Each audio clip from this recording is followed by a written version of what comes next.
Welcome. It is The Verdict with Senator Ted Cruz, Ben Ferguson with you, and this may be one of the most complicated shows we've ever done. If you're joining us on the radio, it's so nice to have you as well. We had done the show, and now we are doing a new update to the show. I just got off a plane from Israel, and we're going to talk about that in next week's episodes because we have so much breaking news to talk about right now. And Senator, this is all going to be about the shutdown, but also the elections that took place in New York City and around the country as well. Where are we, and what are we going to be covering with the shutdown today? Well, that's exactly right. We're going to let you know exactly where we are on the government reopening, on negotiations. The shutdown continues. We're going to tell you where things stand. That's why we're doing this episode at 11:50 a.m. on Friday, just to get the latest breaking news.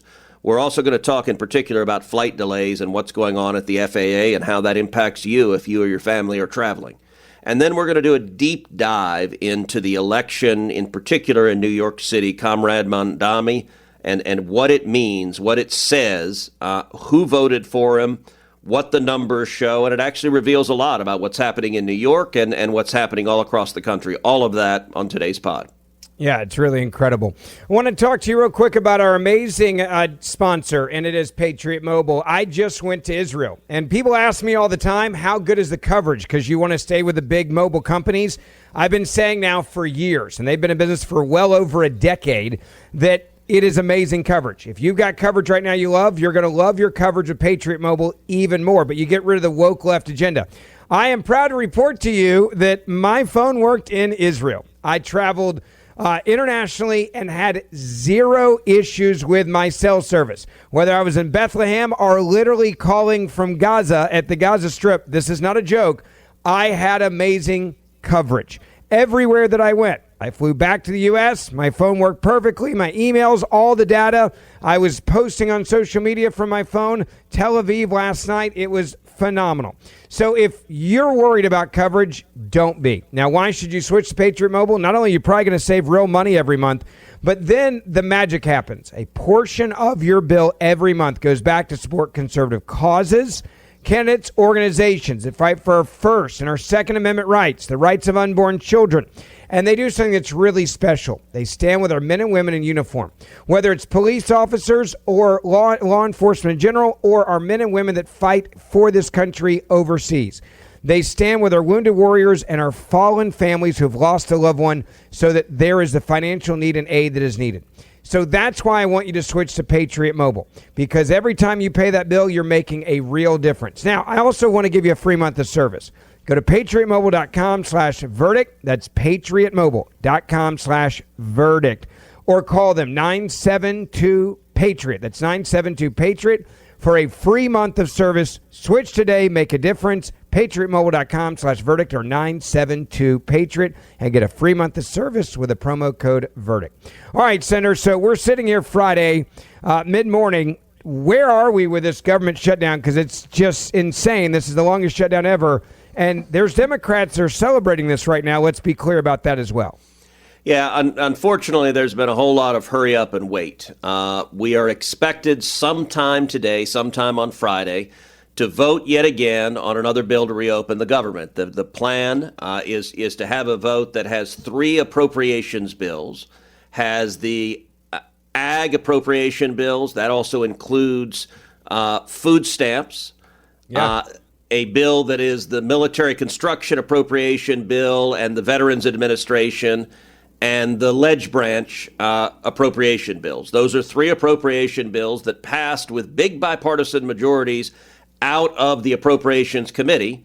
The plan is to put that on the floor of the Senate today, along with a continuing resolution that would extend the rest of government and vote on it. And the amazing thing is, this was the Democrats, their ask. They wanted to do this. Now, I think there's a very real possibility the Democrats will vote it down later today. We don't know. The Democrats are having a vigorous battle within their conference. At lunch yesterday, they were apparently going at it. And there's a chunk of Democrats who recognize that this is really hurting a lot of people. This is hurting. It's now been over a month. You've got federal workers who are not getting paid. You've got Border Patrol agents who are not getting paid. You've got ICE agents who are not getting paid. You've got FBI agents who are not getting paid. You have TSA agents who are not getting paid. You have air traffic controllers who are not getting paid. And this keeps going and going and going. And so there are about a dozen Democrats who keep talking to the Republicans and saying, okay, we're getting ready to be ready to open the government. Here's the problem. Tuesday was a horrible election for America, but if you're a left-wing radical, it was a great election for you, and the left-wing radicals are now energized. So you've got the crazies in the Democrat Party who are standing up to their colleagues saying, this shutdown is fantastic. Let's keep the government shut down more because the crazies are winning. And so that battle, I don't know how that battle will shake out. But that's the battle, by the way, the Democrats are having right now. That's why we had to update this show. They're fighting right now. There's a significant group of donors, supporters, political operatives that are calling and saying, do not open this government, guys. We believe this is good for us and hurting Donald Trump in the White House. And be damned who hurts the American people. Look, and in hearings, I mean, I had multiple Democrats yesterday who would say their talking point. They say, well, Republicans have the White House, Republicans control the Senate, Republicans control the House. This is your fault. That's their talking point. And as I responded to Ben Ray Lujan, Democrat from New Mexico, who said that, I said, every witness, when they go and testify in a court of law, they're required to take an oath and an oath to testify to the truth, the whole truth, and nothing but the truth. And what Mr. Lujan said, each of the pieces was accurate. He told the truth, but he failed in the second of those, the whole truth, because he omitted the central issue. And the central issue is this. In order to pass a government funding bill under the Senate rules, you need 60 votes. Now, Senator Lujan and every Democrat knows that. We only have 53 Republicans.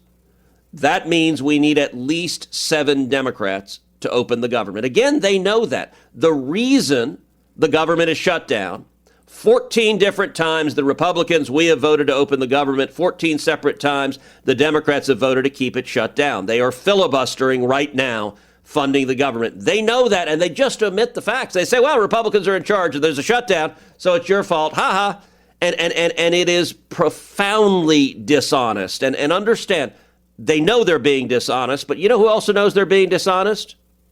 ABC News, NBC News, CBS News, CNN, MSNBC, and none of them are covering it. Yeah, they're all like, well, the Republicans shut the government down, and they know they're lying, and they're doing it nonetheless because they think it gives political benefits to the Democrats. Yeah, and it's facts be damned. Let me ask you this question as well. Do you believe that the American people are now at the point where they're so frustrated that this becomes a political liability for the presidency because of what the media is doing? And we'll explain more about that after the break, but I want your initial thoughts on that. Look, I think people are very frustrated, and it's about to get much, much worse because flight delays are about to get dramatically worse. And in just a moment, I'm going to tell you about a conversation I had with the administrator of the FAA as to why flight delays are going to get so much worse and how it's going to impact you or your family. If you're flying anywhere, if you're flying for vacation, if you're flying for work, this is going to impact you in a big, big way. And I hope that will finally pressure the Democrats to do the right thing and let us reopen the government. Democrats have clearly orchestrated this to inflict pain. Now, I was flying Thursday night into Friday internationally, coming into 2 major airports, one from Tel Aviv into Newark, and then Newark to IAH, Houston. The problems you could see as soon as we landed in Newark. We landed there about 3 a.m., and the lines were outside, and there were people that were crying when we were changing your bags. You grab your bags for international, you go back and recheck them in for domestic. People that had been there overnight. People were sleeping in a lot of the corridors of the airport. That was very clear. There was a breakdown. There was starting to be a breakdown. The lines were insanely long as well when you're going through security. And you can see Democrats are cheering this, thinking this will be a breaking point for the American people. When I arrived in Houston, it was also turning into what I refer to as that holiday-esque type chaos. you've ever flown at Thanksgiving or Christmas, New Year's, you know what I'm talking about. That is the feel that you're starting to get in the airports, I think, in a lot of places nationwide. This is all by design by the Democrats, hoping you'll just throw your hands up and say enough, make a deal, Republicans, and just give in to whatever they want so I can go back to my normal life. So let me give you some facts and hard data behind that. There are roughly 50,000 TSA agents. Many of them are going into work every day. They're not being paid. They missed their last paycheck. They're not being paid. That means that they're trying to figure out how to pay their mortgage, how to pay their rent, how to feed their kids, how to pay their basic bills. There are roughly 14,000 air traffic controllers across the country. Many of them are going into work as well. They're not being paid. They missed their last paycheck. The consequence, we've seen thousands upon thousands of flights canceled. We've seen many more flights delayed. And just this week, the FAA announced a mandatory 10% reduction on air traffic in the 40 largest airports in America. Now, yesterday, I did a call with the administrator of the FAA, and he gave some more details. So the 40 airports in Texas, that includes Bush Airport in Houston, it includes Hobby Airport in Houston, it includes DFW Airport in Dallas, and it includes Dallas Love Field. So those are the 4 Texas airports, but it's the 40 biggest airports in the country. Now, here's what the FAA told us, and this was a call with me, with Maria Cantwell, who's the ranking member of the Senate Commerce Committee, the senior Democrat, and then the same two, the top Republican and Democrat in the House Committee that has jurisdiction over the FAA. Administrator Bedford said the safety data started to get worse last week. Last Friday, which was Halloween, half of the busiest 30 air traffic control facilities were short-staffed. Yep. That included New York, Austin, Newark, Phoenix, Washington, Nashville, Dallas, and Denver. Listen to this statistic. Nearly 80%, 80% of the air traffic controllers in New York City called out. In other words, they didn't show up to work. This is Chuck Schumer's home jurisdiction. Nearly 80% of the controllers did not come in to work. Delays were dramatic as a result. Here's the aggregate data. This is the whole national airspace system. The aggregate data looked okay, but deaggregated data, so when they broke it down at the top 40 airports, painted a different picture. Here's a stat that is very concerning. Pilots filed more than 500 voluntary safety reports about air traffic control problems they were encountering. 500. 500. 500. Wow. More than 500. The FAA continually tracks data, and they did the right thing by identifying a trend. And the controllers, they are overworked, they are fatigued. You have many fewer controllers who are responsible for keeping people safe. It is already an incredibly high-stress job. And the way the reductions are going to work, airlines will incrementally reduce flights. So they're reducing flights by 4% today, by 6% on Tuesday, by 8% on Thursday, and then 10% reductions on Friday. So what does that mean math-wise?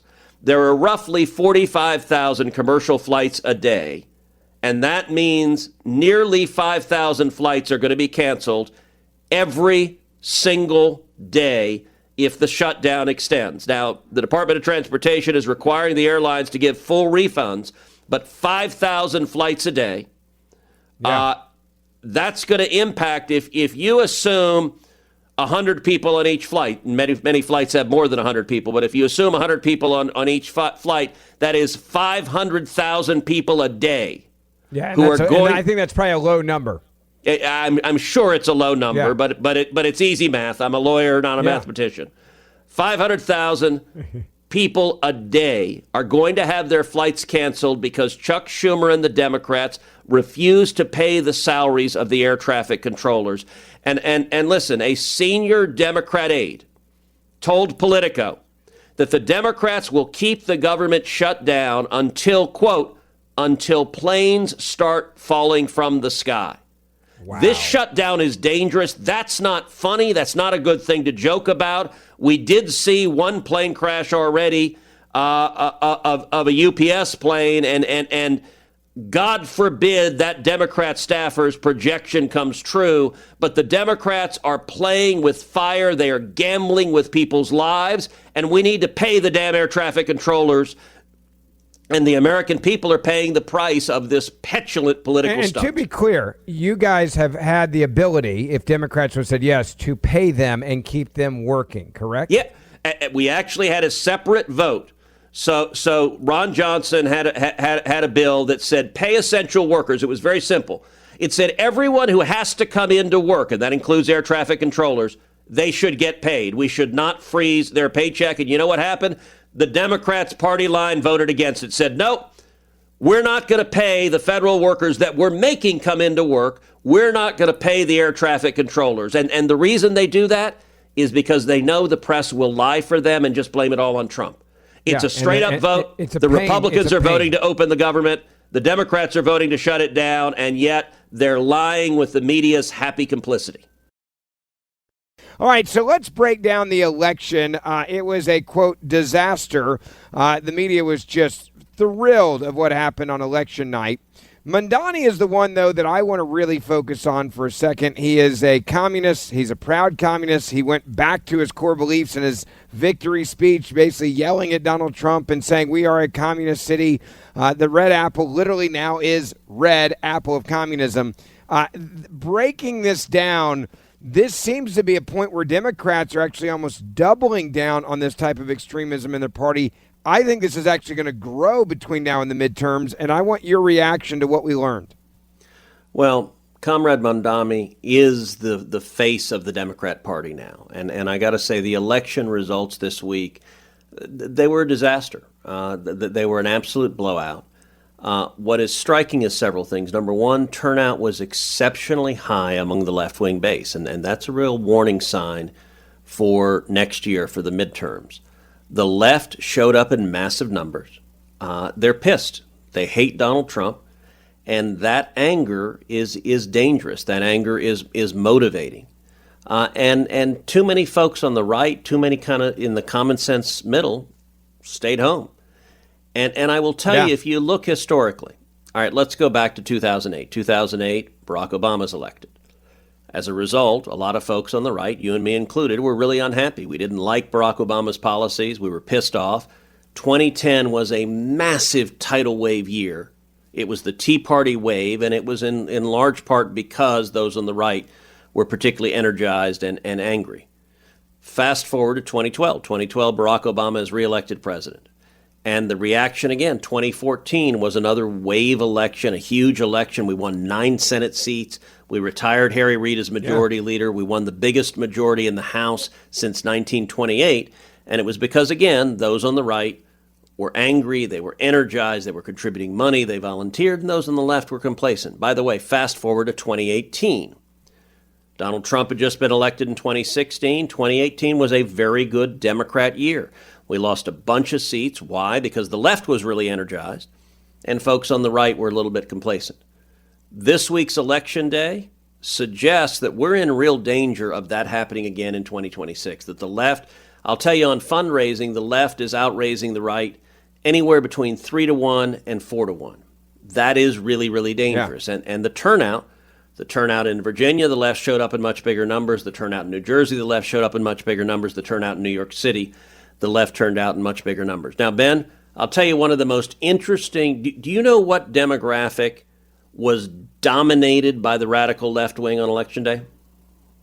This is shocking because you and I, we geek out on the political stuff and data after elections. Young people in the Democratic Party were really ready to go vote. Yeah, but let me be more precise. Young women. And let me give you some stats. In New York City, among young women 18 to 29, 81% voted for Comrade Mamdani. In New Jersey, 18 to 29. Wow. In New Jersey, among young women, 80% voted for Mikey Sherrill, the Democrat, in New Jersey, of young women.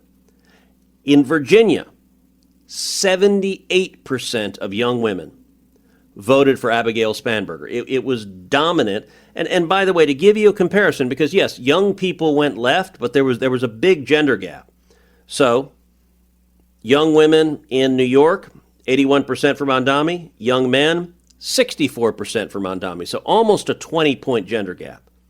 How about New Jersey? Young women, 80% for Mikey Sherrill, 54% of young men. So a 26% gender gap in New Jersey. How about Virginia? 78% for Spanberger of young women, just 56% of young men in Virginia. So we saw that this was a race where the single most overwhelming demographic was young women, which was so overwhelmingly lopsided that it helped drive the results on Election Day.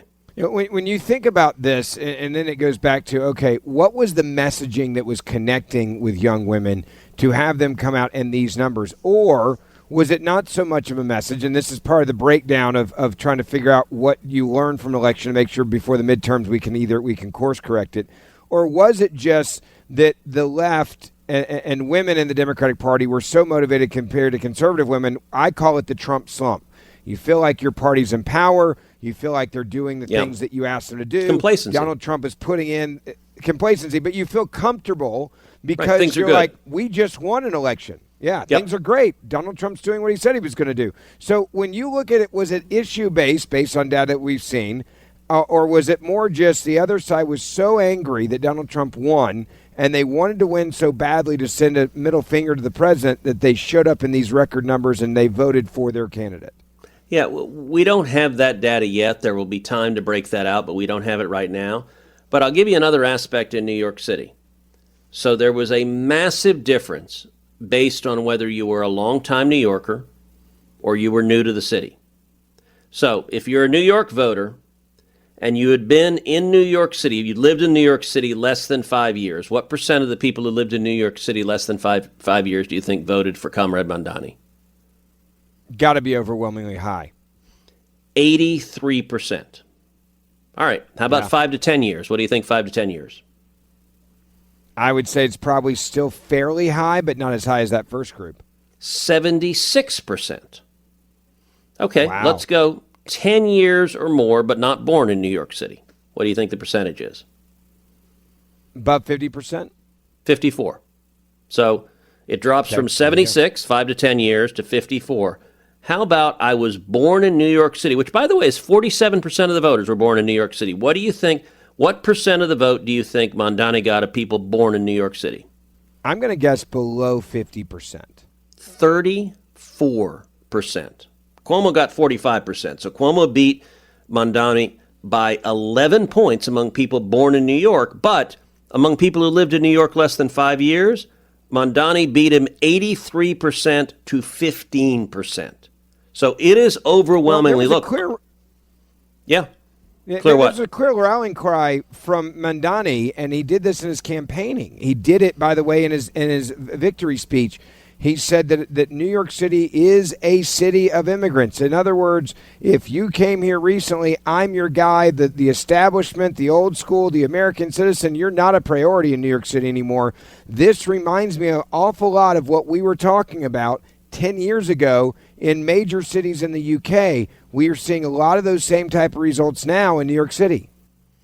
Yeah, and by the way, there's also a significant educational differential. All right, so if you're in New York and you had an advanced degree, what percent of the vote do you think Mamdani got? Advanced degree, I would say maybe around 50% or below. 57%. Advanced degree, 57%. How about bachelor's degree? Oh, gosh, I'm going to go maybe even lower. 57%. So advanced and bachelor's both tied at 57. How about associate's degree? I would say higher. 45%. By the way, Cuomo got 48. So if you had an associate's degree, Mamdani lost. How about some college? So you don't have an associate's degree. Mamdani, my gut is it would go even higher. But you're saying I'm wrong. You're wrong. Some college, Mamdani 40%, Cuomo 48%. How about high school graduate? See, I would have thought high school graduate would be 70+% for Mamdani. Nope. You're telling me that's wrong. This is breaking the normal model. Okay. Of high school graduates, Mamdani got 39%, Cuomo got 47%. And finally, no high school degree, so didn't even graduate high school. I mean, clearly, based on the trend now, the majority vote against Mamdani that didn't have a high school degree. So no high school degree, 40% voted for Mamdani, 49% for Cuomo. So Cuomo beat Mamdani by 9 points. So who elected Comrade Mamdani? It is the smarty pants, college-educated, advanced degrees. It is the rich who elected Mamdani. By the way, working class, look, if you've got a GED, if you've got a high school degree, they're like, we don't want a socialist. These people are nuts. And it is the rich New Yorkers who look, I'm not an armchair psychologist, but so this is who elected. This is the Soroses. It is the Soroses, by the way.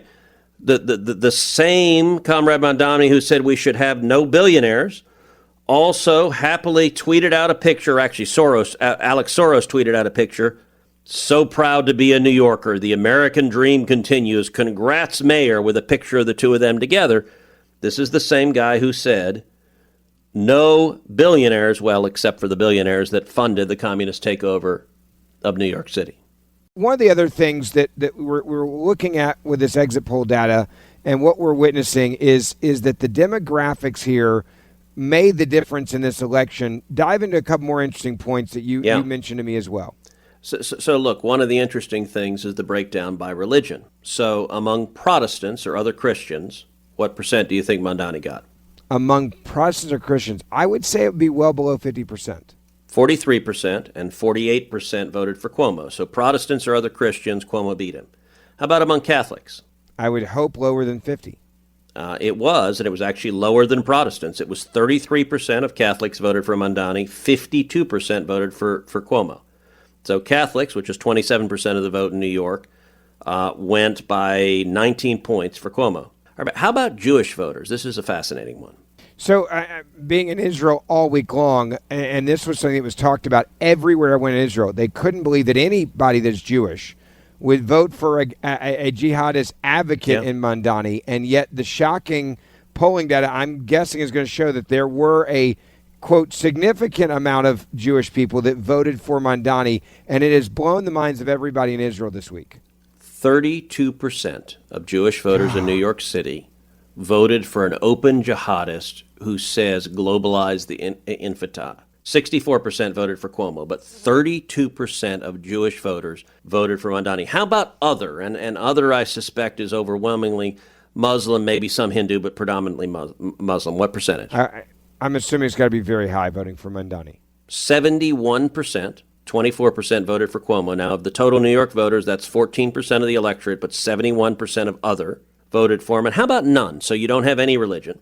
I would say also very high then. 76% for Mamdani, 20% for Cuomo. So it was the other, which is going to be predominantly Muslim, and the atheists and agnostics who elected him. Now, family income, this is fascinating. Under $30,000 a year, total family income, what do you think the breakdown was? See, I would have guessed that would have been a very high number for Mamdani, but based on what you said earlier, I'm actually going to go the opposite direction and say they actually did not vote for this guy. You are right.